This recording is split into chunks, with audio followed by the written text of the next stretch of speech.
Voilà, merci Madame la conseillère d'État pour cette magnifique introduction. Merci aussi Roland Philippot. On va maintenant entrer dans la Pechakucha, proprement parler. C'est Pechakucha Night parce qu'en général elles ont lieu le soir à 20h20, pour être précis.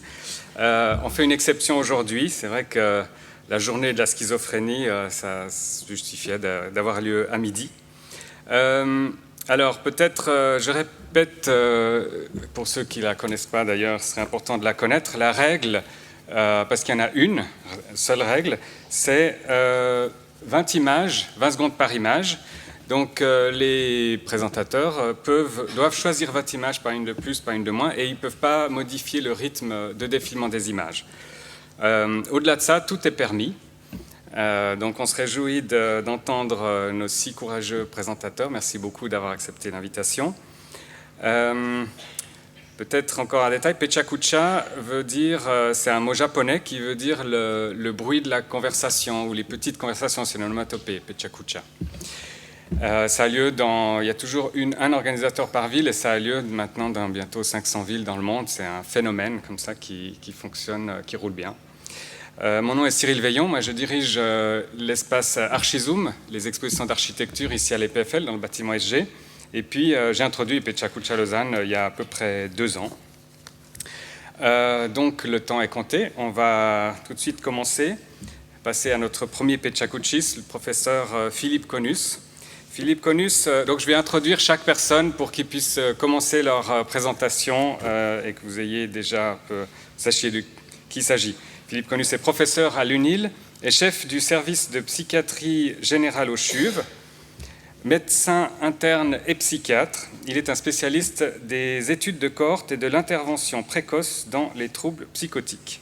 En arrivant au CHUV, il est devenu médecin-chef de la section Eugène Minkowski, spécialisée dans le traitement de la schizophrénie. Il développe des liens avec des spécialistes venus de différents horizons. Il met en place des collaborations très fructueuses entre la clinique et les pôles de recherche fondamentale, par exemple le Centre de neurosciences psychiatriques du CHUV ou le Brainman Institute à l'EPFL. Il était donc absolument indispensable d'écouter Philippe Conus nous parler de la schizophrénie. On va voir comment il s'en sort en 6 minutes 40 secondes. On peut l'applaudir, c'est à vous. C'est moi. Vous pouvez prendre le micro-main ou le micro.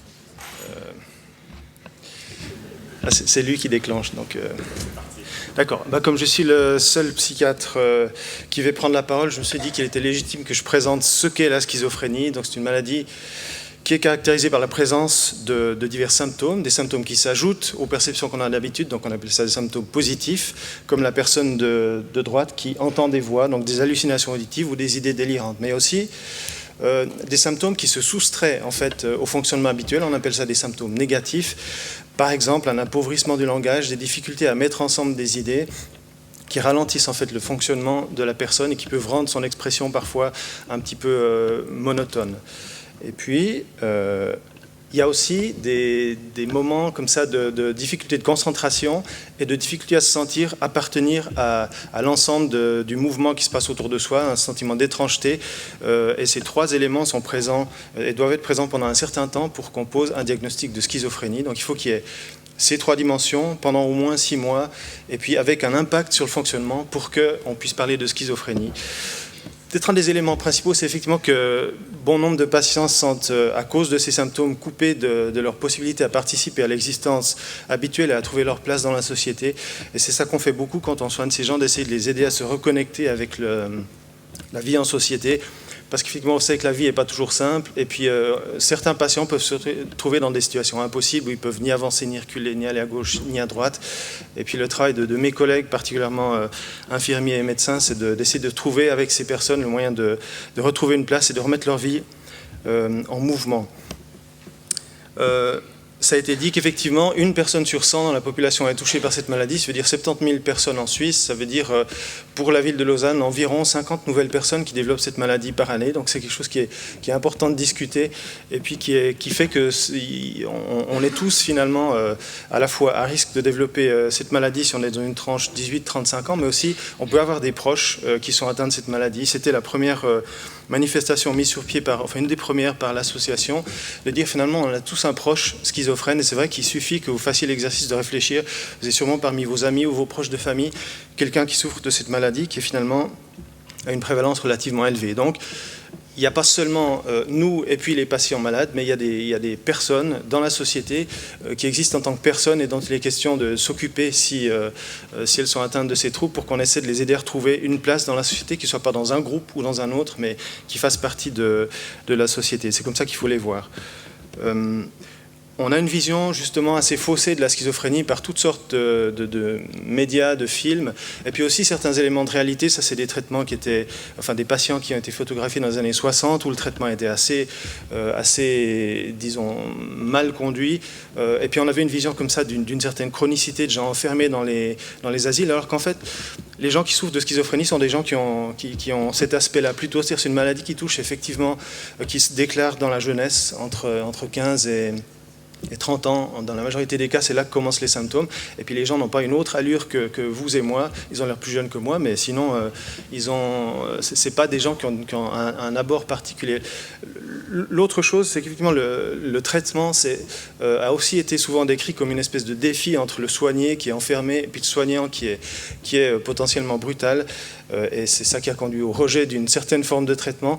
Mais les traitements ont beaucoup évolué. C'est plus comme ça qu'on traite la maladie. L'hôpital existe pour les situations difficiles, mais on traite beaucoup les gens dans la communauté. Donc là, vous avez deux collègues du secteur nord, en fait, qui sont en train de discuter avec un patient. On a développé, avec le soutien de l'État en particulier, des équipes mobiles qui permettent de traiter les gens là où ils se trouvent et de ne pas les contraindre à venir dans les hôpitaux où ils n'aiment pas se rendre. Et puis on utilise les hôpitaux que dans des situations qu'ils nécessitent, mais on fait beaucoup de traitements dans le milieu. Alors ça nécessite effectivement, de la part de mes collègues qui font ce genre de travail, la volonté de voir les patients et de ne pas attendre qu'ils remplissent forcément tous les critères absolument pour qu'on leur donne de l'aide, mais qu'on essaie aussi de combler un petit peu ce qu'eux n'arrivent pas à apporter dans le tableau pour qu'on puisse effectivement trouver avec eux un mode de communication. Alors ça demande des efforts pour des fois faire de la psychiatrie dans des conditions qui ne sont pas vraiment celles dont on a l'habitude, mais c'est un effort qu'il faut faire pour ensuite pouvoir trouver un meilleur terrain d'entente et puis pratiquer notre métier dans des circonstances un peu plus habituelles. Mais des fois, il faut faire ce genre d'efforts pour qu'on puisse effectivement échanger avec les patients qui sont coupés du monde. Alors, quand on parle de traitement, bien sûr, on pense cerveau, on pense biologie, et puis Pierre Magistretti en parlera après. C'est sûr que tout ce qu'on fait, ce que je fais maintenant, passe par mon cerveau. Donc certainement quelque chose se passe au niveau du cerveau chez les schizophrènes, comme il se passe quelque chose dans le cerveau au niveau de tout le monde d'ailleurs.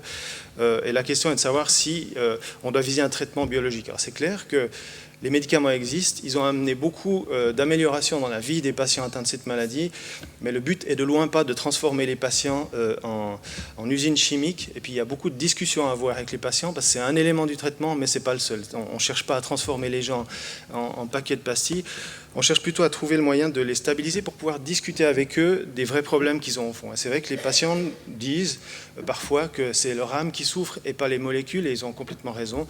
Mais il faut trouver aussi un certain équilibre au niveau des molécules pour pouvoir parler de son âme, si je peux dire ça comme ça. Donc on fait des traitements effectivement combinés, où on donne des médicaments, mais on fait aussi beaucoup d'approches psychologiques. Et le but est bien sûr pas de normaliser tout le monde, que tout le monde soit aligné au garde à vous et que la société soit composée que de gens normaux. Mais c'est vrai qu'il faut quand même trouver sa place pour pouvoir s'adapter à une société qui est quand même pas toujours aussi facile que ça pour donner de la place à tout le monde. Et là, il y a...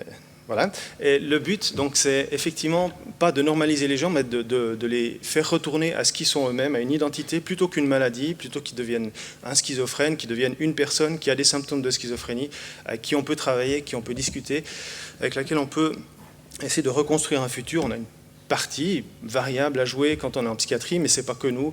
Il y a aussi toute une vie autour d'eux, et les patients qui souffrent de schizophrénie ont aussi d'autres aspects, d'autres facettes. Ça, c'était l'intervention de l'année dernière pour dire qu'effectivement, on peut souffrir de schizophrénie, mais on n'est pas que schizophrène, on a d'autres facettes à son existence. Et puis, c'est ça qui est important de mettre en avant et de savoir dans la population en général. Et voilà. Merci beaucoup.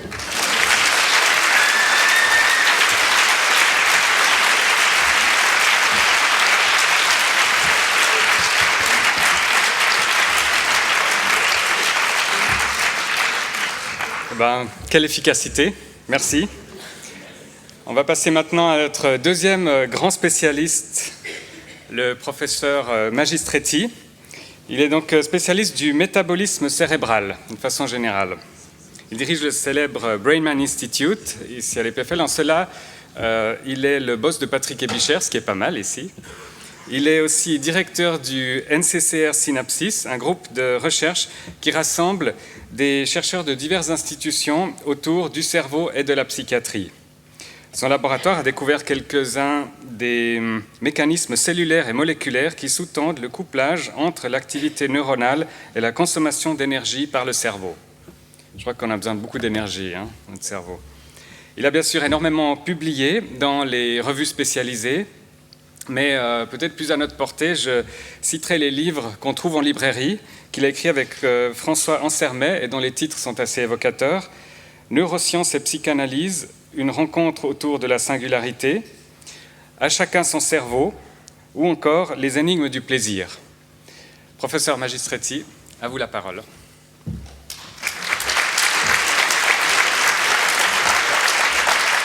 voulez le micro ? Non, comme ça va, mais je démarre. Bonjour, à moi le défi donc de parler du côté neurobiologique, c'est-à-dire de quels sont les aspects biologiques du fonctionnement du cerveau et de ses dysfonctionnements. Et je tiens bien à dire que, comme l'a dit Philippe, la partie biologique n'est qu'une partie, évidemment, de la prise en charge et surtout de la compréhension de la maladie. Alors, le cerveau contient 100 milliards de cellules, et ces cellules communiquent entre elles plus ou moins bien. Et le défi du biologiste, c'est d'essayer de comprendre comment cette communication se fait et comment elle dysfonctionne. Alors, un outil fondamental qui a été développé au cours de ces dernières années pour mieux comprendre le fonctionnement cérébral, c'est en fait l'imagerie cérébrale. C'est d'essayer de voir un cerveau d'une personne active, ou en tout cas qui réfléchit, bon, pas particulièrement active, elle est dans des scanners, mais enfin, qu'on puisse voir quelles régions sont mobilisées, par exemple, dans certaines circonstances, quand on a certaines pensées, quand on voit certaines images. Et ce que l'on voit, c'est justement des régions qui s'allument, et ce qu'on a essayé de comprendre, c'est de comprendre les mécanismes qui sont à la base de cette imagerie. Eh bien, le cerveau, c'est un peu comme un muscle. Quand il travaille, il consomme de l'énergie. Et en fait, ce que l'on voit avec ces techniques d'imagerie, ce sont avant tout des groupes de neurones qui sont actifs parce que, qui consomment de l'énergie parce qu'ils sont actifs. Et ça a vraiment permis d'avancer dans la compréhension des mécanismes fondamentaux du cerveau. Il y a encore beaucoup, évidemment, à comprendre, mais simplement, ces mots un peu abscons que je présente, tomographie, émission de positons, IRM fonctionnel, sont là simplement pour vous dire que c'est possible aujourd'hui de voir chez des sujets contrôle et chez des patients quelles régions sont actives dans quelles circonstances. Alors, j'aimerais juste dire un mot, parce que ça a une implication aussi dans la meilleure compréhension de certains mécanismes biologiques de la schizophrénie, qu'il n'y a pas que les neurones qui fonctionnent dans le cerveau, il y a un autre groupe de cellules qu'on appelle les cellules gliales qui portent l'énergie au cerveau, et c'est un peu ce que l'on a étudié, et nous-mêmes, dans notre laboratoire, d'essayer de comprendre comment ce couplage, justement, entre l'activité des neurones et la production des images que l'on détecte par imagerie, met en jeu ces autres cellules que l'on appelle les cellules gliales.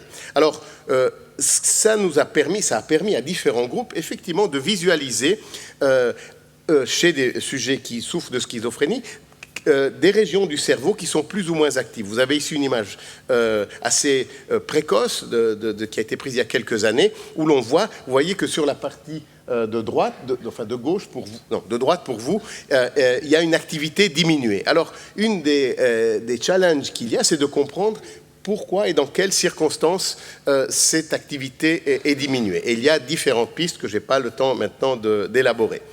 Une autre possibilité qu'a fourni l'imagerie cérébrale, et c'est vraiment là aussi un autre progrès, c'est de voir comment les neurones sont connectés entre eux. Notre cerveau est fait d'autoroutes de neurones, des voies qui connectent certaines régions, par exemple antérieures, avec des régions postérieures, qui permettent finalement pour nous de constituer une image du monde. Eh bien, des techniques très poussées d'imagerie cérébrale permettent de voir la structure du cerveau et surtout de visualiser s'il y a des anomalies dans ces autoroutes de la communication intracérébrale. On appelle ça une tractographie, et il se trouve que voilà, vous avez une image ici de tractographie, vous voyez que c'est bien plus dense que les autoroutes de Los Angeles, mais ce que vous voyez ici, c'est que ces voies, ces tractus, ces voies nerveuses connectent des régions du cerveau, et comme je vous l'ai dit, il y a des déficits dans ces connexions. Là aussi, un des problèmes, ce ne sont pas nécessairement les neurones, mais les cellules qui entourent les neurones et qui sont à la base de cette communication, de la constitution de ces voies qui permettent aux différentes régions du cerveau de communiquer. Et il se trouve que, comme je l'ai dit, il y a des anomalies dans ces connectivités entre régions chez certains patients, ce qui, évidemment, tout le défi maintenant, c'est d'essayer de mettre en relation ces observations qui sont faites par l'imagerie avec, d'une part, la clinique et, d'autre part, des mécanismes plus cellulaires, plus moléculaires, tout en gardant, comme l'a très bien dit Philippe, l'idée que, évidemment, on ne va pas tout expliquer, que le sujet est un tout, évidemment, mais que pour ceux qui s'intéressent, comme moi, aux neurosciences psychiatriques, notre motivation, c'est d'essayer de comprendre quels aspects cellulaires, moléculaires et de circuits sont dysfonctionnels pour éventuellement développer des techniques ou des approches diagnostiques précoces ou éventuellement des traitements. Alors on peut, par exemple, par des techniques aussi d'une certaine forme d'imagerie, visualiser le contenu du cerveau dans certaines molécules, et des travaux conduits d'ailleurs par Philippe Conus en collaboration avec Kim Do au Centre de neurosciences psychiatriques ont montré qu'il y a une molécule qui est très importante pour protéger les neurones, qui est diminuée dans certaines régions de patients schizophrènes. Il a été possible même de développer des modèles animaux, évidemment pas de rats ou de souris schizophrènes, mais de rats ou de souris qui ont un déficit qu'on retrouve chez l'humain. Et tout le défi de la recherche biologique en psychiatrie aujourd'hui, enfin en tout cas un des défis, c'est de mettre en relation les observations fondamentales, notamment obtenues chez l'animal, dans des modèles animaux, avec plein de guillemets, avec finalement la clinique, parce qu'évidemment on peut aller beaucoup plus loin dans l'investigation dans les modèles animaux. Et donc le but de ce qu'on appelle ces neurosciences psychiatriques, c'est d'apporter leur contribution à la meilleure compréhension des mécanismes fondamentaux des maladies psychiatriques, dans le but d'améliorer le diagnostic précoce, intervention précoce, et éventuellement de contribuer à la prise en charge, mais qui nécessite aussi évidemment une prise en charge globale de l'individu dans son ensemble. Merci.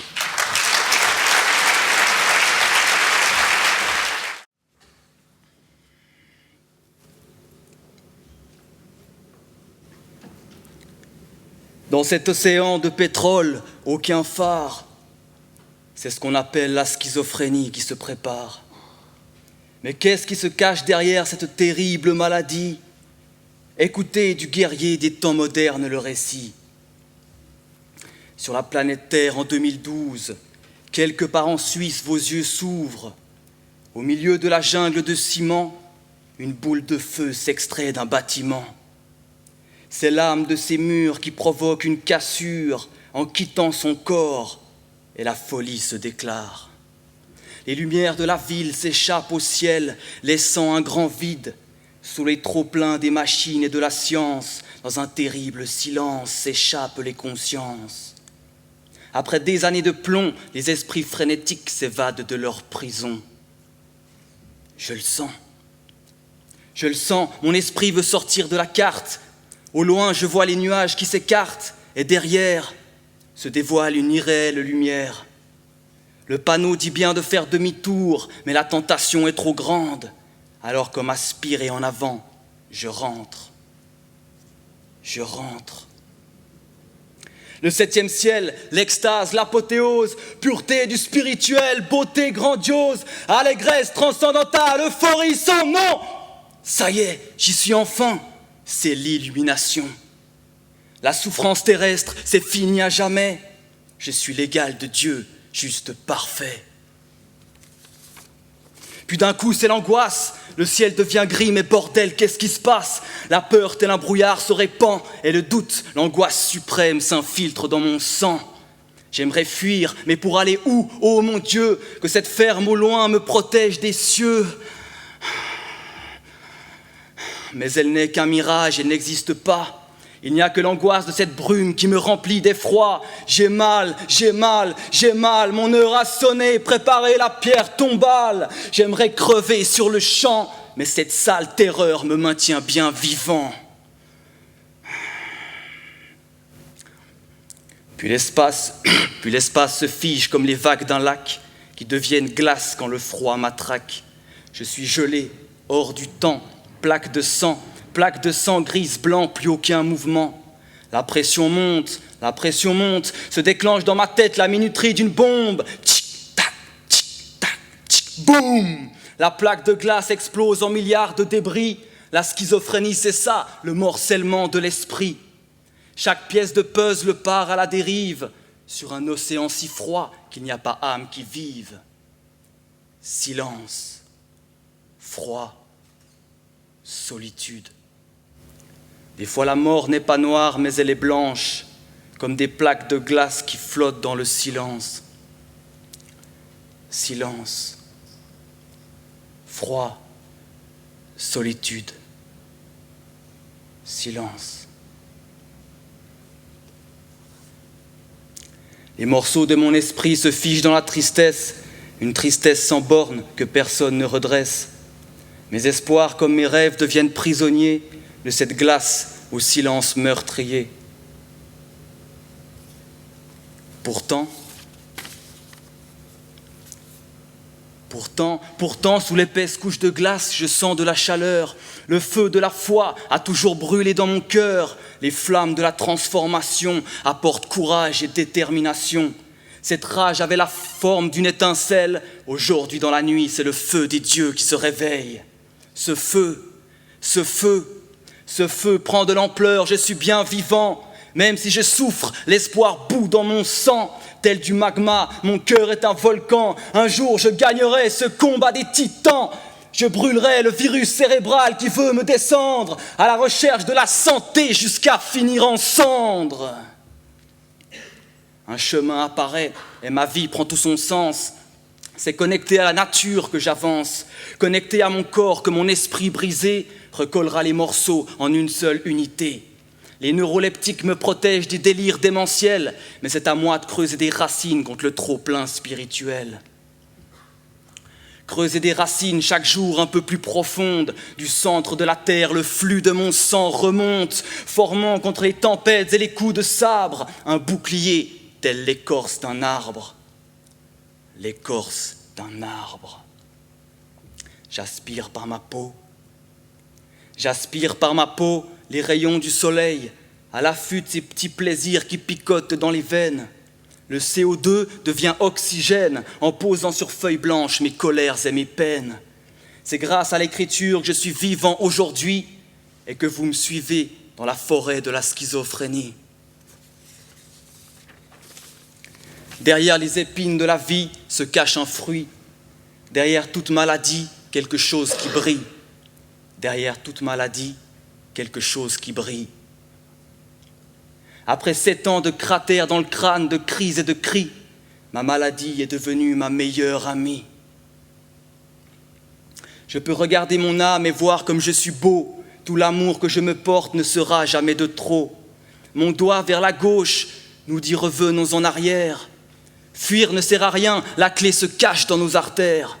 La maladie m'a forcé à me connaître de fond en comble, à faire la lumière dans mes recoins les plus sombres. Le soleil se couche dans la forêt comme dans mon cœur. J'ai retrouvé la paix après des siècles de terreur. Je suis calme, transformé par les flammes, ressens cette force zen qui provient de mon âme.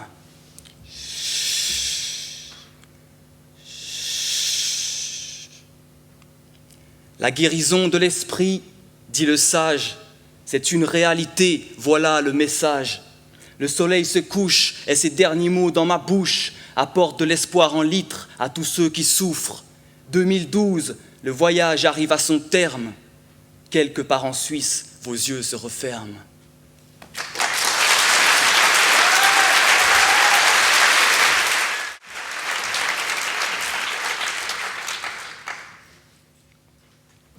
On m'a souvent dit que c'était impossible, pourtant je me souviens bien que j'entendais le bruit de l'eau dans laquelle je flottais, mélangé à celui de l'eau dans laquelle elle se baignait. Je me souviens aussi de ce qu'elle disait et parfois même de ce qu'elle pensait. Je sais ainsi que c'est vrai qu'elle avait désiré me porter. Le 11 mars 2004, un peu avant 8 heures du matin, dans un des trains qui ont sauté à la gare d'Atocha, ma femme et nos filles jumelles qui marchaient à peine. J'en tenais une contre moi, tandis que l'autre me tirait par la main, à cet instant précis. Après la déflagration, il y a eu un silence, un très long silence. J'ai senti du vent sur mon visage, le brûler dans mes narines, les premiers gémissements, puis les cris insupportables, mais pas leur voix à elles, pas leur voix, que des voiles, oui, des voiles. Ma famille est vide, cette expression est vide, elle s'est vidée d'un coup pour moi. Mon fils me dit que je suis comme un bricolage immense et sans consistance. Il comptait sur moi et je ne lui apporte rien. J'ai fini par consulter une psychiatre très réputée. C'était bien jusqu'au moment où elle a avoué à son superviseur qu'elle avait des sentiments pour moi. C'était stupide, car elle a dû m'abandonner, alors que ce n'était même pas réciproque. J'étais à la garderie quand mes parents et ma sœur ont pris le train pour Madrid. C'est ma grand-mère qui est venue me chercher après le déjeuner. Soudain, tout le monde a eu le visage chiffonné. J'ai eu du mal à comprendre, mais à partir de là, on s'est tous transformés. On est comme gelés.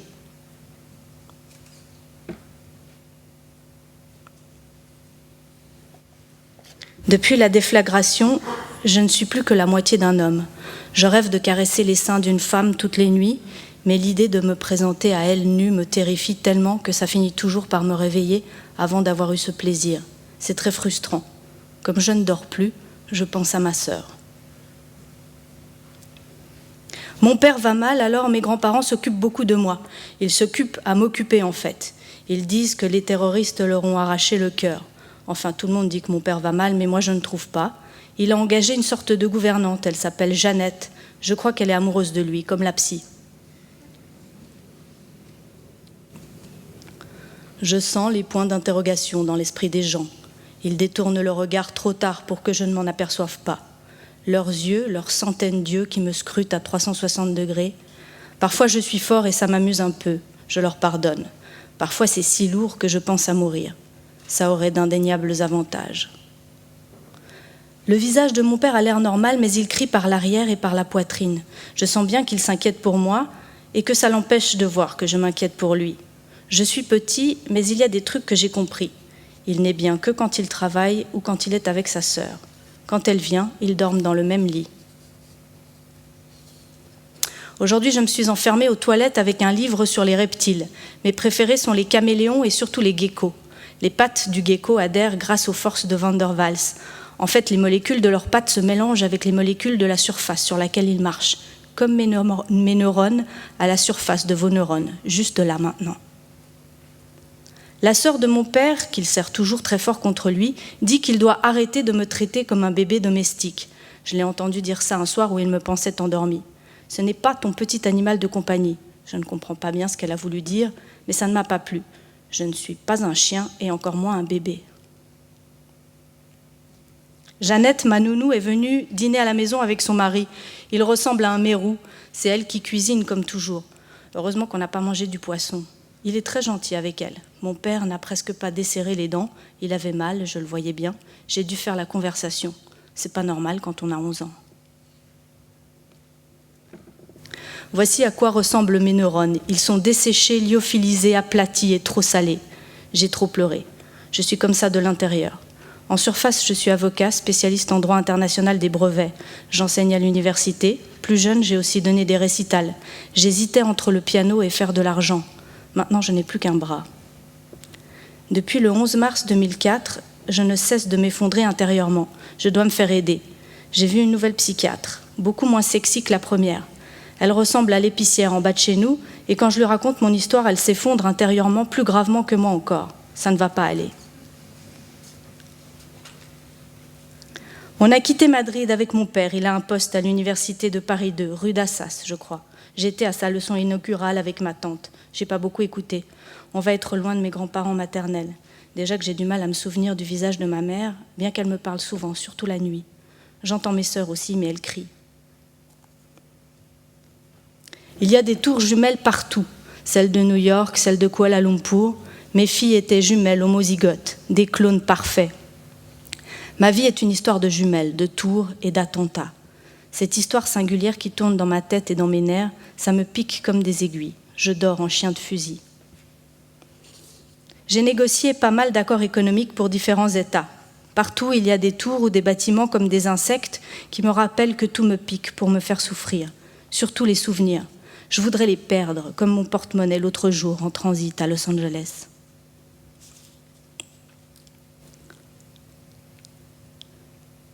Ray Kurzweil et ses théories sur le transhumanisme m'amusent. Je rêve d'un corps couplé à une machine pour transformer mon infirmité en force, contrôler un bras ou une jambe artificielle avec mon cerveau et être plus fort. Ma sœur m'appelle le vicomte pourfendu, à cause du roman d'Italo Calvino. Je n'ose pas lui parler de mes fantasmes. L'homme amélioré est une question importante. Depuis que je suis maigre et émasculée, je trouve moins pathétique ces tentatives de forcer l'héritage génétique par toutes sortes de moyens. Dans mon sommeil, quand mon cerveau génère des rêves, je suis toujours héroïque, fort et courageux. Dans la réalité, les gens sont sans pitié quand ils me regardent avec pitié. L'humanité est étrange à elle-même et en elle-même. J'entends son chant désespéré, ses chuchotements qui sont comme des picotements sur mes tempes et le tambour de mes tympans. Toutes ces tentatives si bizarres pour trouver du sens et aussi surtout, mais on n'aime pas trop le dire, pour tenter de souffrir un peu moins.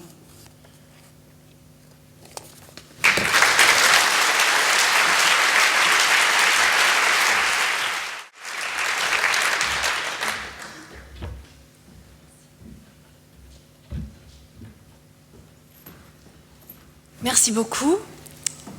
Alors, la schizophrénie, je ne crois pas la connaître. Si j'ai quand même accepté de participer à cette Pecha Kucha, c'est parce que cette maladie touche à la perception de la réalité. Et moi, dans ma création Playback, j'ai questionné nos modes de perception du son et de l'image et les souvenirs qui sont liés. Est-ce qu'on peut entendre une image ? Playback est donc devenu une sorte de jukebox en silence avec des titres de tubes projetés sur un écran devant lequel des danseurs exprimaient de plusieurs façons ou l'imaginaire collectif ou des perceptions personnelles. En voici un aperçu.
L'architecte partage avec le schizophrène la particularité d'atteindre parfois un état de marge ou de crise. Pour l'architecte, l'artiste de façon plus générale, cet état correspond au moment où, par un décalage dont les choses sont vécues et perçues de manière habituelle, il se produit une petite mutation qui est capable de générer le progrès et la nouveauté. Dans la tour de Babel, l'incompréhension qui règne à son sommet produit l'état de crise, et c'est précisément à cet endroit que l'architecture se construit. Donc on s'intéresse à des monstres à quelque temps et puis on aimerait faire une sorte de vision. Qu'est-ce qu'il existe comme des maisons qui sont selon nous un peu en liaison avec la schizophrénie. Ici donc un travail d'un artiste qui aimerait représenter 2 maisons de Natal. Et c'est déjà en soi pour nous, c'était très intriguant de voir comment on peut s'identifier avec ça. Un autre artiste, comme Prélude, c'est un artiste qui voulait reconstruire sa monde à l'intérieur de cette maison. Donc ce qu'on voit sur l'image, ce n'est pas du tout l'intérieur en soi. C'est une construction qui est complètement labyrinthique. Et ça, c'est donc une sorte de situation entre ces 2 mondes, chaque fois, des autres mondes. Marie-Antoinette, qui était dans crise à la fin de sa vie, qui voulait refaire une sorte de hameau royal qu'on voit en bas, déguisé en paysanne. C'était une sorte de situation, un fantasme pour elle. Un autre, c'est Carlo Molino. Une peur qu'il a eue, c'est la peur de la stagnation, de sorte d'arrêt. Et puis toute sa vie, c'était consacré à la vitesse. Donc il a inventé une sorte de lit où on peut dormir à 200 à l'heure. Un autre, c'est à fusionner avec le sauvage. Donc le sauvage est l'inconnu, et puis les architectes qui s'interrogent avec cette sorte d'architecture, qui aimeraient être à part de ça. Donc c'est comme une sorte d'analogie d'une sorte de monde civil qui tout d'un coup entre dans la nature. Des constructions, les resorts, comme ils s'appellent, ce sont pour nous aussi des bâtiments schizophrènes qui prennent à la fois des traces d'une sorte de tradition d'affaires de chalet et puis dans un euphorisme extrême à gonfler cette situation. Quelque chose de récent, un projet de MVRDV à Monténégro pour vraiment creuser dans la montagne pour en faire une sorte de lieu autre, un monde autre, et en bas de s'installer dans un grand barrage en tant qu'hôtel. Ce sont des sortes de lieux qui sont à part, qui existent normalement. Aussi nous sommes des architectes qui s'intéressent pour une sorte de construction schizophrène. On a fait un projet pour un bain thermal à Crans-Montonnat. Pour nous, c'est aussi une situation extrêmement étrange parce que finalement, on doit s'intéresser pour une sorte de réalité, une sorte d'authenticité du lieu. Et puis, c'est ce qui est avec cet autre monde, c'est qu'on doit trouver une sorte de substance qui fait semblance d'être authentique, mais ce qui est finalement peut-être pas vraiment. Donc, ça nous rend dans une situation un peu baroque, si on veut. On joue une sorte de rôle à un certain moment d'une situation dans les bains thermaux. Donc, on a essayé d'inventer une sorte d'univers qui semble être authentique dans les environs de Crans-Montonnat.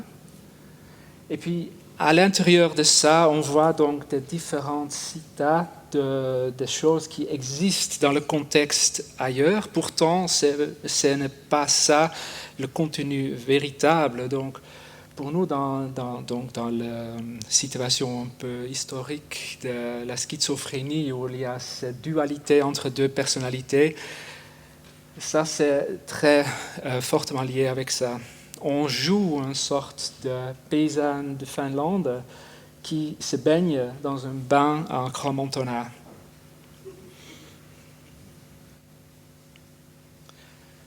Un autre projet, c'est le dernier qu'on aimerait montrer, c'est l'ambassade suisse pour Alger. L'ambassadeur a eu un champ de tennis à disposition pour faire quelque chose, pour faire un bâtiment pour l'ambassade.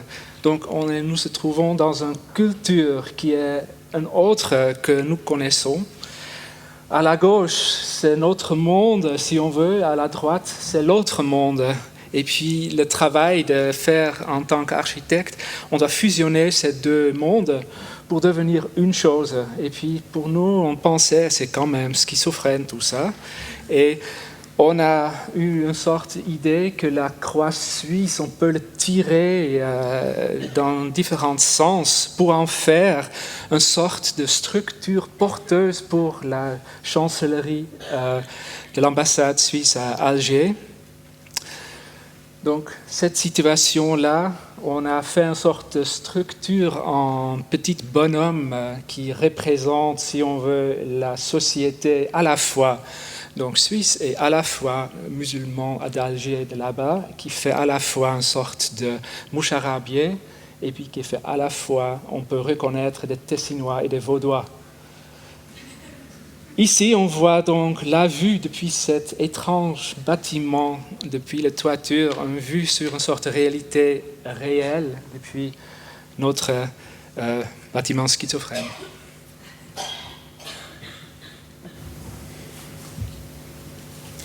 Et cette très belle, je trouve, dernière image pour dire que dans toute chose, avant-gardiste ou poétique, il y a une sorte de moment où l'habituel côtoie l'inhabituel. Merci.